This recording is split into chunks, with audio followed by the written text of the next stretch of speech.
کام نہ آئے گا۔ آپ کے دنیا سے جانے پر کسی کو کوئی فرق نہیں پڑے گا۔ اس دنیا کے سب کام کاج جاری رہیں گے، آپ کی ذمہ داریاں کوئی اور لے لے گا، آپ کا مال وارثوں کی طرف چلا جائے گا اور آپ کو اس مال کا حساب دینا ہوگا۔ موت کے وقت سب سے پہلی چیز جو آپ سے چلی جائے گی وہ نام ہوگا۔ لوگ کہیں گے کہ میت کہاں ہے؟ جب وہ جنازہ پڑھنا چاہیں گے تو کہیں گے کہ جنازہ لائیں۔ جب دفن کرنا شروع کریں گے تو کہیں گے کہ میت کو قریب کر دیں۔ آپ کا نام ہرگز نہ لیا جائے گا۔ مال، حسب و نسب، منصب اور اولاد کے دھوکے میں نہ آئیں۔ یہ دنیا کس قدر زیادہ حقیر ہے اور جس کی طرف ہم جا رہے ہیں وہ کس قدر عظیم ہے۔ آپ پر غم کرنے والوں کے 3 اقسام ہوں گی۔ جو لوگ آپ کو سرسری طور پر جانتے ہیں وہ کہیں گے ہائے مسکین، اللہ اس پر رحم کرے۔ آپ کے دوست چند گھڑیاں یا چند دن غم کریں گے، پھر وہ اپنی باتوں اور ہنسی مذاق کی طرف لوٹ جائیں گے۔ آپ کے گھر کے افراد کا غم گہرا ہوگا، وہ کچھ ہفتے، کچھ مہینے یا 1 سال تک غم کریں گے اور اس کے بعد وہ بھی آپ کو یادداشتوں کی ٹوکری میں ڈال دیں گے۔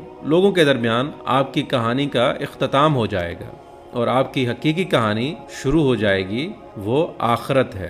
مرنے کے بعد آپ سے زائل ہو جائے گا آپ کا حسن، آپ کا مال، آپ کی صحت، آپ کی اولاد۔ آپ اپنے مکانوں اور محلات سے دور ہو جائیں گے، شوہر بیوی سے اور بیوی شوہر سے جدا ہو جائے گی۔ آپ کے ساتھ صرف آپ کا عمل باقی رہ جائے گا۔ یہاں یہ سوال پیدا ہوتا ہے کہ آپ نے اپنی قبر اور آخرت کے لیے بھی ابھی سے کوئی تیاری کی ہے؟ یہ وہ حقیقت ہے جو غور و فکر کے محتاج ہے، اس لیے آپ اس کی طرف توجہ کریں۔ فرائض، نوافل، پوشیدہ صدقہ، نیک اعمال، تہجد کی نماز اور اچھے اخلاق کی طرف توجہ کریں، شاید کہ اس سے نجات ہو جائے۔ مرنے والے کو اگر اس دنیا میں واپس لوٹایا جائے تو وہ صدقہ کرنے کو ترجیح دے گا، جیسا کہ اللہ تعالیٰ کا فرمان ہے رب لولا اخرتنی الی اجل قریب فاصدق۔ اے میرے رب، تو نے مجھے قریب مدت تک مہلت کیوں نہ دی کہ میں صدقہ کرتا؟ وہ یہ نہیں کہے گا کہ میں نماز ادا کر لوں یا میں روزہ رکھ لوں یا میں حج اور عمرہ کر لوں۔